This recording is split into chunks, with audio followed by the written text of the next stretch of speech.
مرحبا بكم من جديد. الصورة التي تظهر والفيديو الذي يظهر في الشاشة في الأسفل هو من الإدارة الأمريكية، والتي نشرته مؤخرا حول ضرب إيران بمنظومة صواريخ بريزم المتطورة.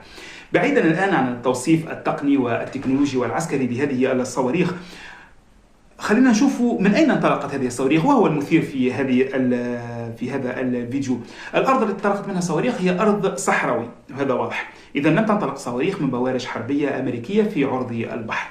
إذا هذه الصواريخ انطلقت والتي مداها لا يتجاوز 500 كيلومتر، في أغلب أظن انطلقت من إحدى الدول المجاورة لإيران. لا يمكن أن تكون هذه صواريخ عابرة للقارات، ولا يمكن أن تكون عابرة للدول باعتبار أن مسافتها هي 500 كيلومتر وهو أقصى مدى لها.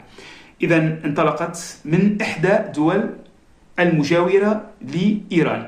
ما هي الدول المجاورة لإيران؟ إذن هي دول الخليج: قطر، السعودية، البحرين، الإمارات، عمان، وكذلك دول أخرى مثل العراق، تركيا، أفغانستان وأذربيجان.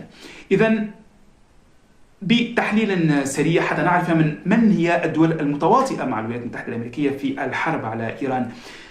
لن تكون هذه الصواريخ قد انطلقت من دولة كأذربيجان أو كأفغانستان أو كالحدود التركية، باعتبار أن هذه الحدود هي حدود جبلية بالأساس، وحتى وإن كانت ليست جبلية فلن تنطلق منها مثل هذه الصواريخ. بالنسبة لدول الخليج كذلك لا يمكن أن تنطلق منها في أغلب أظن، لأن الخليج تبعد أكثر من هذه المسافة، ثم هنالك مضيق هرمز الذي يكون بعيدا عن الحدود إيرانية لدول الخليج. إذن أغلب الظن فإن هذه الصواريخ قد انطلقت من الحدود العراقية، باعتبار أن الأرض الصحراوية شبيهة جدا بتلك الحدود، خاصة مع التواجد الأمريكي في العراق، وكذلك السيطرة الأمريكية على الفصائل الكردية المسيطرة على مناطق عديدة في الحدود الإيرانية العراقية.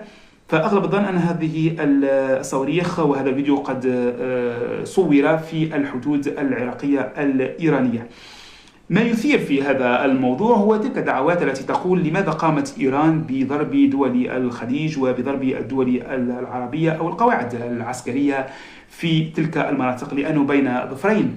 ليس كل ما نشاهده في شاشة التلفاز هو حقيقة، فضرب إيران للقواعد العسكرية هو حقيقة، لكن الضربات التي تأتي في مناطق سكنية قد تكون ليست بالحقيقة.